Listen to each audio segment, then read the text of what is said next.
I got a call from my office and they said, hey, we need you to go out with Perry Como. He's going to a different city every month and do a live show in black and white.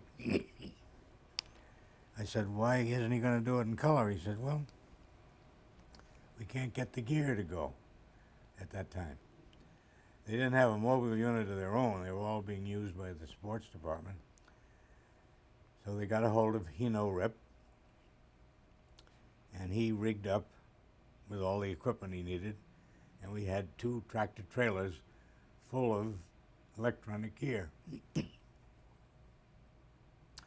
And we'd go to different cities and build control rooms and do the shows.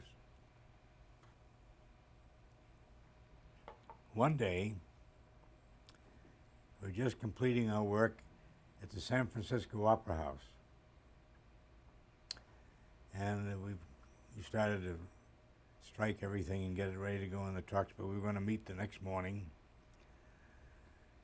And the next morning was September 21st, 1963.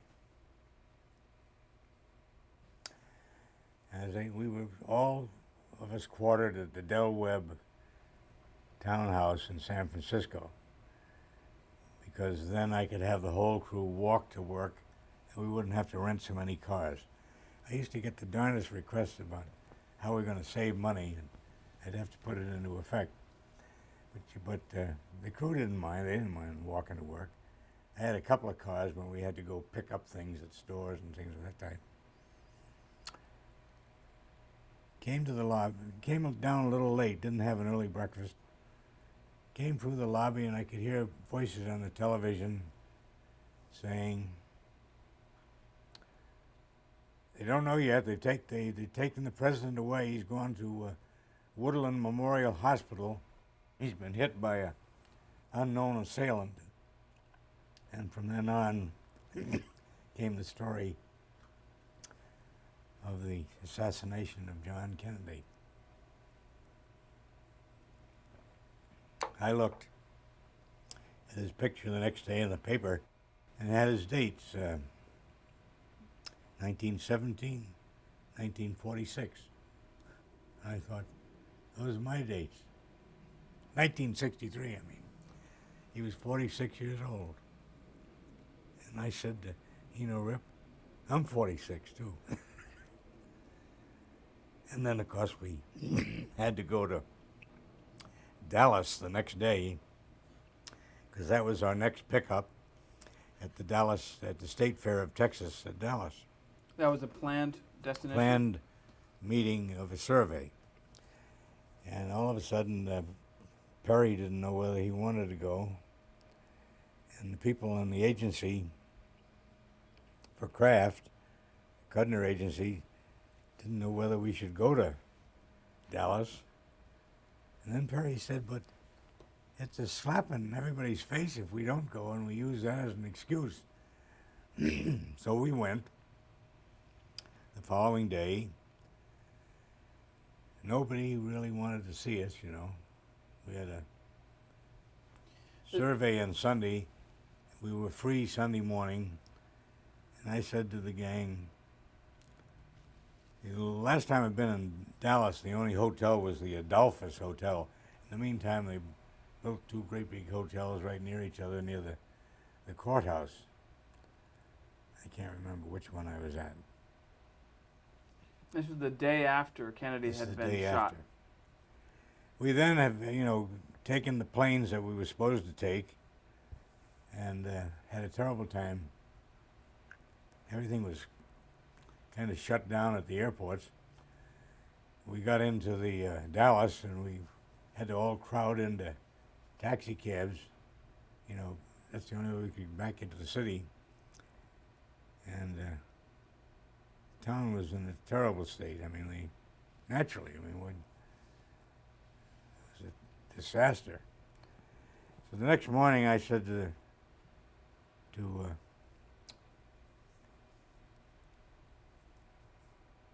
director, I said, I'd like to go to church over at St. Matthew's Cathedral. And I said, when is our next meeting? He said, it's at 2:30 out at the fairgrounds. I said, I'll be there 2:30. So I went to the Episcopal Cathedral, and it really annoyed the daylights out of me. In the particular service that I was there, they didn't mention the president once. They didn't say a prayer for him.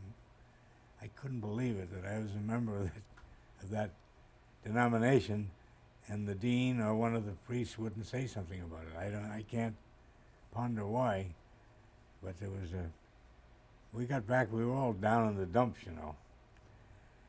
So we went out to the fairgrounds and had the survey. We were using the theater there.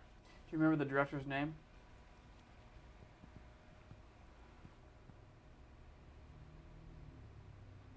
Was it Greg Garrison? Dwight Hemian. Dwight Hemian. Sorry. Yeah. And not Greg Guy, it was Dwight Hemian. And he did all of the ones that we did on the road. He was not with Gary Smith then, but he had been before that. And so we got pretty much what we know. We were going to use the stage. We had to build a control room. We just gotten through building a control room in the San Francisco Opera House, and we were not allowed to put a nail in anything, you know. So we had to get a carpenter to cut all kinds of wood to shiv it in and support it against the wall and all our support, so that there were no nails or screws in it. It was all put together with wood fastened together properly. But there was something that had to do with the interior decor of the place. I was supposed to go back and go through everything with the man that ran the opera house and write a list, and if there were any damages or anything, we would be responsible. Oh, was this in Dallas? This was in San Francisco, before we went to Dallas. Uh-huh. And I called him up and I said, under the circumstances, I don't think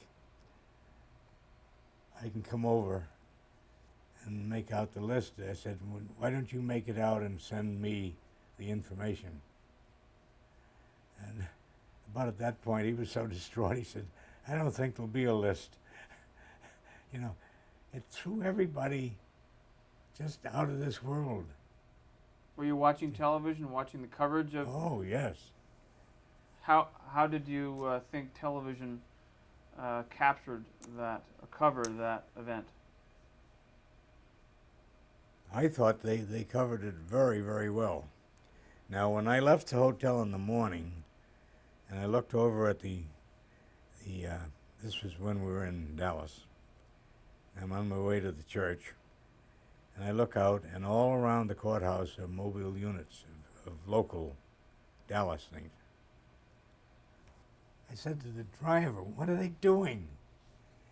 He said, well, they're getting ready to transfer Oswald to the county jail. You know, I didn't realize there was an underground entrance to the courthouse, and that's, of course, the way Ruby got in there. And so we're sitting there, and after the service in the church in the morning, I went downstairs to get some things to take home, some Advent calendars and some little angels and candles for Christmas and things at a little shop run by the cathedral. And this lady was mumbling, "Oh, I think we will have to secede from the Union." And I said, "Oh, now this could happen anywhere, you know," meaning an assassination. She said, "No, I'm not talking about the president. I'm talking about Mr. Oswald. They shot him." I said, "I beg your pardon?" You know, I was in church when this went on in television, as you know, and it was all recorded there right while it happened. I can't believe that. Well, now from the things that have happened in the present day, I can believe almost anything happening.